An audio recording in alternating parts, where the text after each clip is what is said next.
Hello everyone, আশা করি সবাই ভালো আছো। আমি ট্যারো রিডার প্রিয়াঙ্কা দে। আজকে যে টপিকটা নিয়ে আসছি সেটা হচ্ছে হ্যাশট্যাগ বড় মা। বড় মা বলতে সবাই মা কালীকেও অনেকে বড় মা বলে, সেও বড় মা। অ্যান্ড আমরা আমাদের ঠাকুরের যে স্ত্রী তাকেও বড় মাই বলি। তো আমার কাছে মা কালী অ্যান্ড আমার ঠাকুরের স্ত্রী বড় মা, দুই বড় মাই কিন্তু কেউ আলাদা না। আমি মনে করি যে আমার যে বড় মা ছোটবেলা থেকে যাকে আমি দেখে আসছি সে হচ্ছে লক্ষ্মী স্বরূপ, সে হচ্ছে সৌম্য, তার সৌম্য রূপ, শান্ত রূপ বড় মা। মা কালী হচ্ছে তারই উগ্র রূপ। তো ডিফারেন্স কিছু নাই, শুধু রূপের ডিফারেন্স, সৌম্য রূপ আর উগ্র রূপ, এছাড়া ডিফারেন্স কিছু নেই। এই জন্য আমার তন্ত্রতে যেতেও আমার ভয় লাগেনি, কারণ আমার আমার মা কালীকে দেখেও মনে হয় যে আমারই বড় মা। তো যে আমি বড় মাকে ঘরে বসিয়ে রেখেছি সৌম্যরূপ, আর এই বড় মা উগ্ররূপ, ব্যাস। এছাড়া এর জন্য আমার কোনো প্রবলেমই হয়নি যে ফট করে তন্ত্রতে ঢুকে পড়তে, মা কালীর সাথে কানেকশন করতে আমারও প্রবলেম হয়নি। এবার আসি বড় মার কিছু ঘটনা নিয়ে। কালকে বড়দা আচার্যদেবের কথা কিছু বলেছি, দাদার কথা কিছু বলেছি, আজকে আসি একটু বড় মার কথা নিয়ে। বড় মা হচ্ছে আমাদের ঠাকুরের স্ত্রী। বড় মা হচ্ছেন বাকসিদ্ধা ছিলেন। বাকসিদ্ধা মানে উনি যা বলে দিতেন সেটাই হয়ে যেত। সেটা যারা ওনার আশেপাশে থাকতেন, সহচর্যী, সব সেবিকা, সবাই জানতেন যে বড় মা বাকসিদ্ধা। বড় মা যেটা বলে দিবে সেটা হবেই।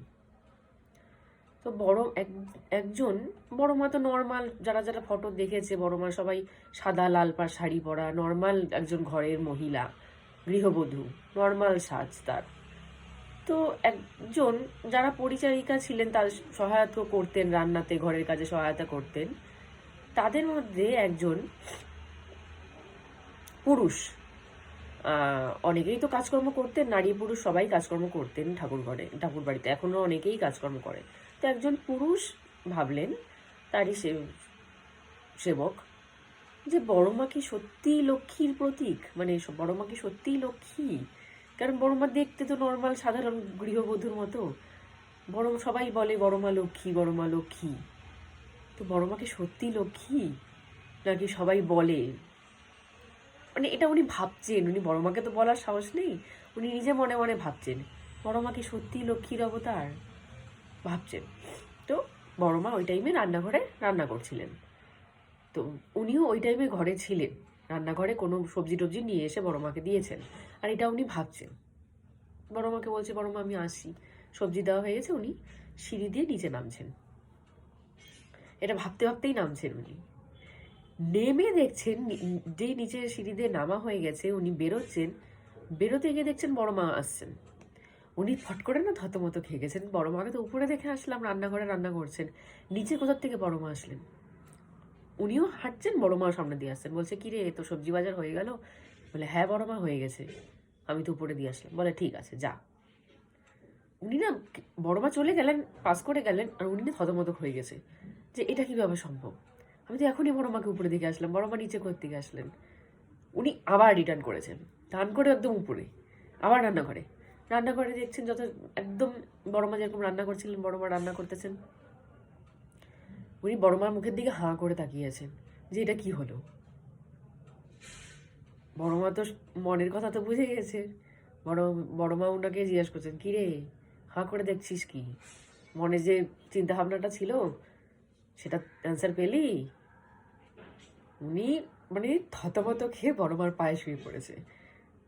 যে বড় মা এইভাবে বুঝিয়ে দিলেন যে বড় মা উপরেও আছে, বড় মা নিচেও আছে, বড় মা লক্ষ্মীর প্রতীক। এই ছোট্ট একটা উদাহরণ দিয়ে কিন্তু উনার মনের যে ধোঁয়াশাটা আছে সেটা ক্লিয়ার করে দিলেন। এবার আসি, বড় মা আমাদেরকে অনেক কিছু শিখিয়ে গেছেন, ঠাকুর যেরকম শিখিয়ে গেছেন বড় মাও আমাদেরকে অনেক কিছু শিখিয়ে গেছেন। বড় মা কি শিখিয়ে গেছেন যে ঠাকুরের সাথে কি করে কথা বলতে হবে, ঠাকুরকে কোন জিনিস বলতে হবে, কোন জিনিস বলতে হবে না। কারণ অনেকেই আছে ঠাকুরের সাথে কথা বলারও নিয়ম জানে না যে কি করে কথা বলতে হবে। তো বড় মা সেই সব জিনিসগুলো শিখিয়ে গেছেন নিজের জীবনী দিয়ে। বড় মার একবার এই কনুয়ের এই জায়গাটা ভেঙে গেছিল, তো সেটাও মানে বড় মার তো কিছু হতে পারে না, সেটাও একরকমের লীলাই ধরি আমরা, যে লীলা করে উনি দেখিয়ে গেছেন, জিনিসটা বুঝিয়ে গেছেন। তো ওনার এই জায়গাটা ভেঙে যাওয়াতে ওনার আশেপাশে যারা সারাক্ষণ থাকতেন তারা বলছে আমরা ঠাকুরকে যাই খবর দিই, উনি বলছে না, একদম না, উনি ঠাকুর যদি শোনে যে আমার এই জায়গাটা ভেঙে গেছে, ঠাকুর মনে খুব কষ্ট পাবে। কেউ বলবি না তোরা ঠাকুরকে যে আমার কষ্ট হচ্ছে, আমি ব্যথায় আছি, কেউ বলবি না, ঠাকুর জানি জানতে না পারে। বলছে মা তাহলে তোমার ব্যথা, বলছে ব্যথা আমি ডাক্তার নিয়ে আসবো, ওষুধ খাবো, ঠিক হয়ে যাবে, ঠাকুরকে বলার দরকার নেই। তো এটার থেকে বড় মা আমাদেরকে এটা বোঝালেন যে আমাদের শরীরে যতই কষ্ট হোক না কেন, ডিরেক্ট গিয়ে ঠাকুরকে কিন্তু বলতে হয় না যে ঠাকুর আমার শরীরে প্রচণ্ড কষ্ট হচ্ছে, সারিয়ে দাও, এটা বলতে হয় না। কেন? কারণ ঠাকুর তাতে কষ্ট পাবে। এখন এই কথাটা শুনে অনেকে ভাববে যে তাহলে শরীরে ব্যথার কষ্টটা কাকে বলবো আমরা? কাউকে বলতে হবে না। বড় মা এটা বলে গেলেন কাউকে ব্যথার কথা বলতে হবে না। শরীরে কষ্ট হবে, ব্যথা হবে, যত কষ্ট ব্যথা হবে তত আরও নাম জপ বাড়িয়ে দিবি তোরা, আরও নাম জপ করবি। ওই নাম জপেই তোদের শরীর ঠিক হয়ে যাবে। ঠাকুরের কাছে যায় নিবেদন করবি না, বিশেষ করে শরীরের কথা তো বলবি না। কারণ কারণ আমরা এই কানেকশনটা ফিল করি যে মা বাবার সাথে যেরকম বাচ্চার রিলেশন হয়, বাচ্চার যদি কোনো জায়গায় ব্যথা লাগে, মা কতটা কষ্ট পায়, মা মনে করে যে আমার শরীরে কষ্টটা লাগলো। মা তো এই জিনিসটা তো সবাই রিলেট করবেন যে মা মনে করে যে আমার শরীরে কষ্ট লাগলো, বাচ্চার শরীর নেই, মাই তখন কেঁদে কেটে অস্থির হয়ে যায়। তো ঠাকুরের সাথে যারা মানে ডিপলি কানেকশন আছে, এই ব্যাপারটা তারা বুঝতে পারে যে আমার কষ্টটা আমি যে ঠাকুরকে বলবো, ঠাকুর তখন কষ্ট পেয়ে যাবে যে আমার সন্তান কষ্ট পাচ্ছে, ঠাকুর সেটা কষ্ট পেয়ে যাবে। তো ঠাকুরকে কোনোভাবে কষ্ট দেওয়া যাবে না। তো তার থেকে বরঞ্চ তুই নাম জপটা বাড়ায় দে, নাম জপ বেশি করে কর, তোর কষ্ট এমনিই কমে যাবে। ঠাকুর তো সবারই মনের কথা জানে, কিন্তু ডিরেক্ট যায় কখনো বলবি না। বিশেষ করে নিজের কথা তো বলতেই হয় না যে আমার এটা করে দাও, আমার সেটা করে দাও। ঠাকুর কারো চাকর না, ঠাকুর মালিক। বলতেই হয় না যে আমার এটা দেখে দাও, ওটা দেখে। হ্যাঁ, খুব দরকার পড়লে সেটা বলবি যে ঠাকুর আমি এই জায়গাটা আটকে গেছি, এই জায়গাটা আমি বুঝতে পারছি না কি করব, তুমি একটু দেখিয়ে দাও, তাহলে সুবিধা হয়। এভাবে বলতে হয় কথা, তুমি এটা আমার করে দাও। সে কারো চাকর না যে তোমার কাজ করে দেবে, এটা কখনোই বলতে হয় না যে তুমি আমার এই কাজটা করে দাও। এইভাবে বলতে হয় যে আমি এই জায়গাটা ডিসিশন নিতে পারছি না, বা এই জায়গাটায় আমি আটকে গেছি, তুমি একটু যদি আমাকে সহায়তা করো ভালো হয়। তো কথা, ল্যাঙ্গুয়েজ, এই জিনিসটা কিন্তু ঠাকুরের সাথে একটু মেনটেন করে চলতে হয়। অন্যের কথা গিয়ে বলা যায় এর প্রবলেম হচ্ছে ঠাকুর দেখে দাও, এর এটার অসুবিধা হচ্ছে ঠাকুর দিয়ে দাও, অন্যের কথা গিয়ে বলা যায়, কিন্তু নিজের কথা কিন্তু একটু এইভাবে ঘুরিয়ে বলতে হয়। আর শরীর খারাপের কথা তো বলতেই হয় না যে শরীর প্রবলেম হচ্ছে, নিজেই নাম জপ করতে থাকো, আস্তে আস্তে সব ঠিক হয়ে যাবে, নাম জপেই সব ঠিক হয়ে যাবে। ঠাকুরকে বলে বেকার তাকে কষ্ট দিয়ে কোনো লাভ নেই। এটা কিন্তু বড় মা আমাদের শিখিয়ে গেছেন। বড় মা আরেকটা জিনিস শিখিয়ে গেছেন, বড় মার একবার হাতে নালে পায়ে কোনো জায়গায় একটা অপারেশন হয়েছিল ছোট। তখনকার দিনে তো নার্সিংহোম হসপিটাল যেত না সবাই, বাড়িতে ডাক্তার নিয়ে এসে অপারেশন করে দিত। তো বড় মার হাতে বা পায়ে কোনো একটা জায়গায় কেটে গেছিল বা কিছু একটা হয়েছিল, অপারেশন ডাক্তার বাড়িতে নিয়ে এসে বাড়িতে অপারেশন করেছে। অপারেশন করা হওয়ার পর থেকে ডাক্তার অনেক দূর থেকে এসেছিলেন। তো ঠাকুর তখন বলছেন, ঠাকুর বড় মাকে বড় বউ বলতেন, বড় বউ ডাক্তাররা অনেক দূর থেকে এসেছে, এদেরকে কিছু রান্নাবাড়ি করে খাওয়াও। মানে বুঝতে পারছেন, একটা মানুষের অপারেশন হয়েছে, রীতিমতো সেলাই পড়েছে, অপারেশন হয়েছে, ওই অবস্থায় ঠাকুর বলছে এদেরকে কিছু রেঁধে বেড়ে খাওয়াও। তো বড় মা, সবাই বলছে বড় মাকে আশেপাশে যে আমরা করে দিচ্ছি, আমরা করে দিচ্ছি। বড় মা বলছে না, ঠাকুরের আদেশ, আমাকেই করতে হবে, আমাকে আদেশ দিয়েছে, আমাকেই করতে হবে।